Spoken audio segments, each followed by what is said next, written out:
What's up, everybody? Matt Gajewski here, back again talking college football.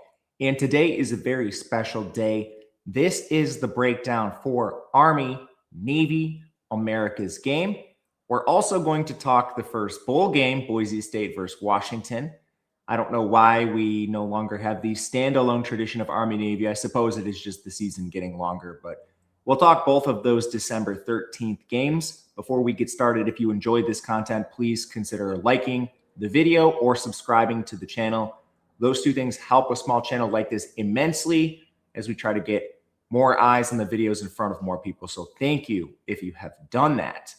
Otherwise, if you or somebody you know has a gambling problem, please call or text 1-800-GAMBLER. Let's dive right in.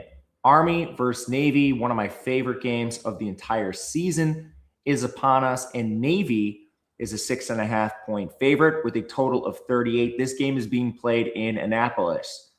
To get here, both of these teams have had a successful season. Army really turned it around after that Tarleton State loss in week 1. Now, Tarleton State's a good FCS team, and Army did get a little unlucky, 67% post-game win expectancy. They lose by 3. They rebound immediately after that with a win over Kansas State. The exact opposite happened. They had a 30% post-game win expectancy. But then you go through the schedule, most of their losses occurred to good teams. They dropped a game in overtime to North Texas, who ended up playing for the American title and losing. They lost a game to East Carolina on a weekday. Drops really plagued them in that game. I don't think it tells the true story of the contest. Yardage was actually a lot closer than a 28-6 score would indicate. They lost a game to Tulane, who ultimately won the conference, and then they dropped a game by 1 point to Tulsa, who is a pretty good team, a bowl team in this conference. Their best win may be against UTSA in the season finale. They also beat Kansas State very early on. I think you could argue that is their best win. But all in all, a pretty good body of work for this team. The only other game that was a little suspect to me was Air Force. They only won by 3 points, and that's an important one because you're playing another triple option team here. And of all the triple option teams in the country, Air Force was probably the worst one. Meanwhile, Navy comes out with a really good schedule. Most of it was backloaded. Early in the season, they beat Rice by 8 points. That's a triple option team. They beat Air Force by 3 points with a 38% post-game win expectancy. That's another triple option team. Otherwise, their best win was probably against maybe Temple early on in the season. Now, with all their tough games late, you had a 4-game stretch where you lose to North Texas. No shame there. You got blown out by Notre Dame. No shame there. They won against South Florida. Now, only a 37% post-game win expectancy. There were a million turnovers in that game. But then they finished out the season with a strong win over a mostly healthy Memphis team. 94% post-game win expectancy. So it's been a while since we've seen these two teams. They had the week off. And for injuries, we need to watch Paolo Gennarelli for Army. He's an offensive lineman who missed their last 2 games. Jacob Teote has only played in 5 games this year. Wouldn't expect to see him. And then a couple defensive linemen on the edge. DeShantez Gray and Dylan Stowers missed the last game for Army. On the Navy side, they are a bit healthier. Cody Howard's been out at tight end. Hokie Smith on the offensive line missed their last game. And Ira Oniha missed their last game as well at corner. He is their best defensive back. So for matchups, let's start with the Army side. Both of these teams running the triple option. You're going to see extremely slow pace, almost no passing, probably a little more on the Navy side. But Cale Helms has taken over QB for Army. The way they run their triple option, rarely passing because his completion percentage is 50%. He's actually been decent when he does throw. He has 7 big-time throws and 4 turnover-worthy plays. But you're never really going to see a lot of throwing from Army. You will see a lot of rushing. And Helms, he's over 1,000 yards. He also has 264 carries. The second most involved rusher is Noah Short with 91 carries. So number 1 rusher at quarterback, 264. Number 2 rusher at that slot back is Noah Short with 91.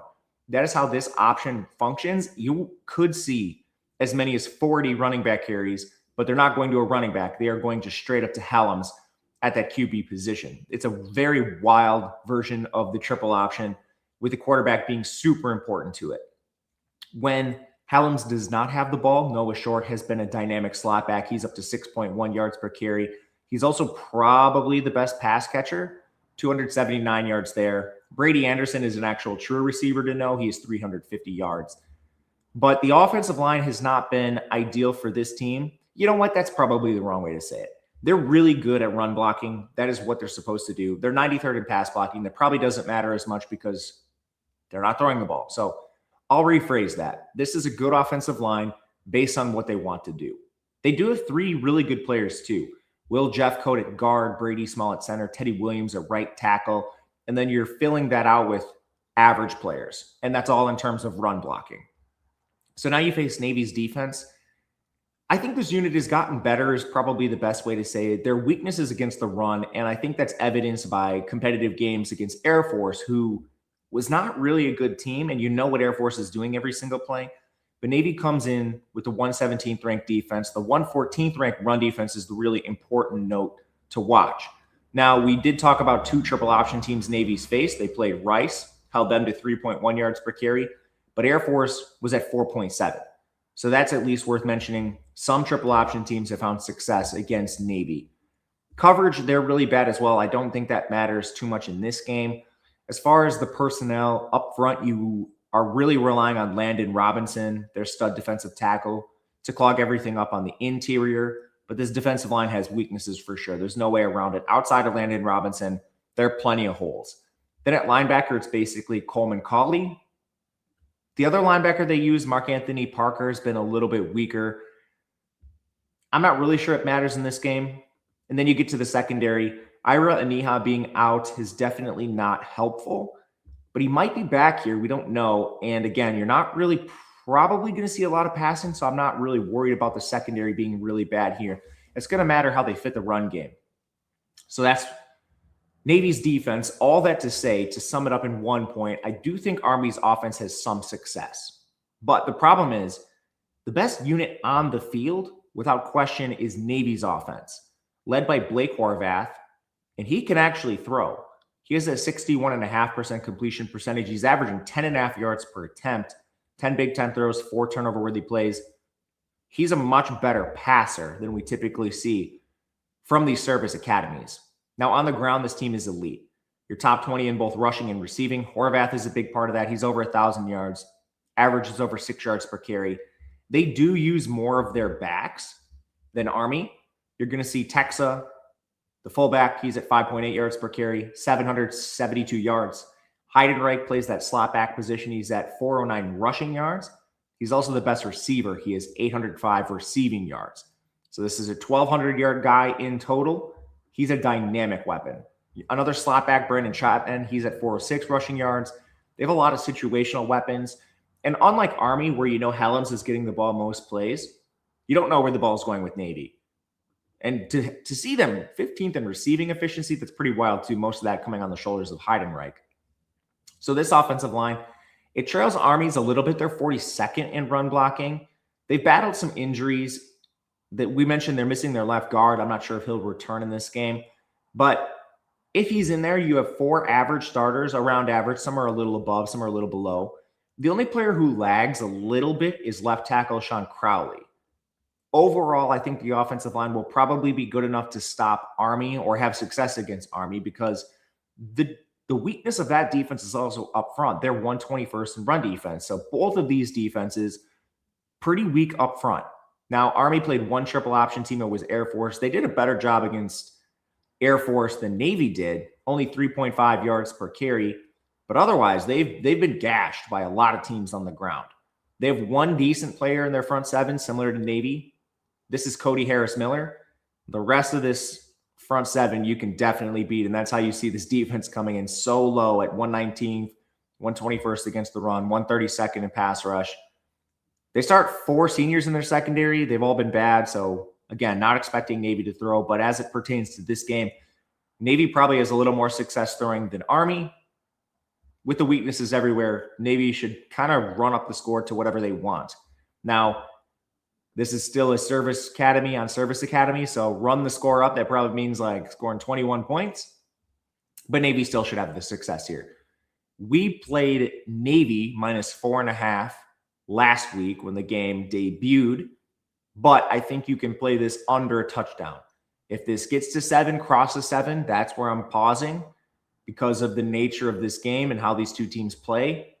But if you can find anything under 7, I think it is a little bit worthwhile in this game. And who knows where it goes. Maybe you see this come in a little closer to game time with money coming in on the Army side because it's two service academies. Let's go to our second game. We have Boise State taking on Washington in the LA Bowl. This is played in Inglewood, California. There aren't many coaching changes in this game. There are injuries. For Boise State, Ben Ford's out for the year at receiver. On the offensive line, there's multiple players to watch. Roger Carrion and Dalen Matoyer have been battling through injury throughout the season, especially Carrion. Cage Casey might opt out of the game. He actually has an NFL future at tackle. I'm not sure how high he'll go, but that's a name to mention. On the defensive line, Deion Washington missed the conference championship, and Amarian McCoy, their best corners, out for the year. As far as potential opt-outs go, Devon Banks is a backup corner. He's in the portal. On that quickly, the portal's not opening till January 2nd this year.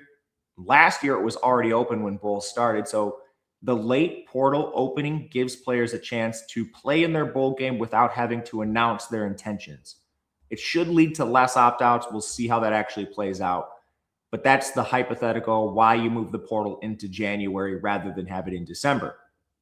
On the Washington side, again, no major coaching changes. It looks like Jonah Coleman and Denzel Boston are both playing in this game. Those are the two main players to watch for NFL futures, but they're going to play this in this game according to their coach. The only transfer they have is Audric Harris. He's a depth receiver. I don't think he matters. Otherwise, injuries. Landon Hatchett is going to be out on the interior offensive line. Jacob Manu's probably going to be out. Their linebackers missed most of the year. Takario Davis is questionable for this game. He missed their last contest. That's what we're looking at. So you go into this game, both teams should be relatively healthy, which is important. But strength of schedule-wise, I think it's pretty weak for both teams. As far as Washington goes, all of the good teams they played, they lost to. Ohio State, 24-6. Michigan, 24-7. Oregon, 26-14. That was their best showing. They even lost a game to Wisconsin by 3. However, they did finish with an 81% post-game win expectancy, so a little unlucky there. But you look at these teams, who's their best win? Illinois, they beat 42-25. That, to me, that's their best win. Second best win, maybe UCLA, but Nico Iamaleava got hurt in that game. There's just not a lot of quality wins for Washington. But with Boise, you can say the same thing. They have the double win over UNLV, including the conference championship. That's good enough, but UNLV played the 130th ranked strength of schedule. I have some legitimate questions how good they were to begin with. And then, I mean, maybe you could say, like, they played Air Force in Eastern Washington, man. All the good teams they played, they lost to, like South Florida, blown out. Notre Dame, blown out. Fresno State, blown out. San Diego State, lost by 10, not quite a blowout. The only question is, like, Fresno State and San Diego State were Max Cutforth starts. I mean, the best win this team probably has is New Mexico or UNLV. So also a pretty weak body of work in wins. But anyway, we did return Maddox Madsen. He looked awesome against UNLV in their last game. UNLV is awful. But you can't deny he's better than Cutforth. His completion percentage is 59%, 8 yards per attempt. He has 11 big-time throws, 14 turnover-worthy plays. He's been a little bit better with those of late. He's not committing as many turnovers. 16 sacks on a 28% pressure rate's okay. Wide receivers have been a major problem for this team. They have 25 drops on the year. That's 13% of Maddox Madsen's catchable targets, and those are just the Maddox Madsen passes. There's no surprise they rank 109th in receiving efficiency. Their best receiver, at least their leader, is Latrell Caples. It leaves a ton to be desired. Chris Marshall, the former four-star JUCO transfer, he is struggling a lot with drops. This is a run-based team. Maddox Madsen does enough in the pass game where they can be a dynamic offense, but everything's going to come down to how they run the ball.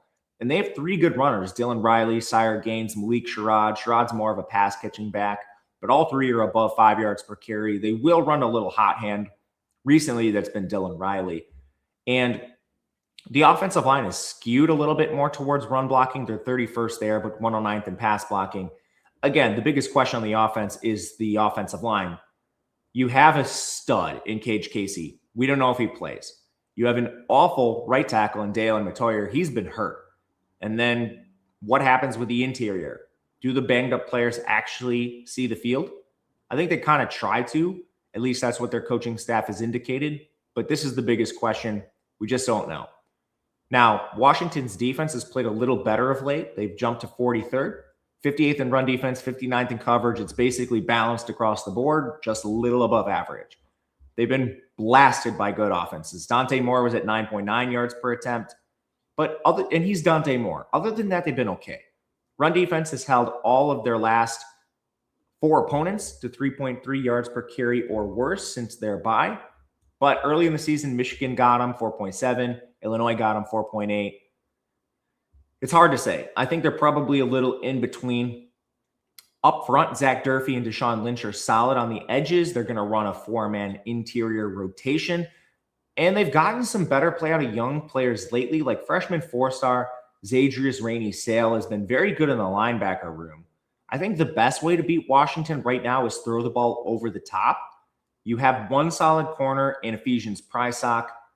I think freshman Ryland Dillard-Allen's actually been pretty good in place of Tacario Davis, but that's a question. The biggest thing with Washington is they've been starting 3 freshman 4-stars in the secondary. Now, they've gotten better. There's no way around that. This team struggled earlier in the year. They've played a little better. I think all in all, this is a little bit troubling for Maddox Madsen and Boise State coming off their body of work.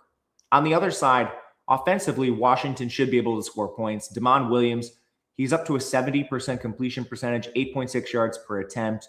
He has 12 big-time throws, 10 turnover-worthy plays, only 25 sacks, and they throw the ball a fair amount. So there's no real shame to those sacks taken for Damon Williams. The offensive line for Washington is also a bit of a concern. They've been really hurt throughout the year, but I think you're going to see a mostly intact unit. Your tackles, Carver Willis and Drew Azzopardi, are solid. I think they're both going to go. John Mills was hurt earlier this year at guard, but I think he's going to go. So you should be pretty good. It's kind of just Hatchet, the one Hatchet brother is not going to play. The other one should, though. We'll see.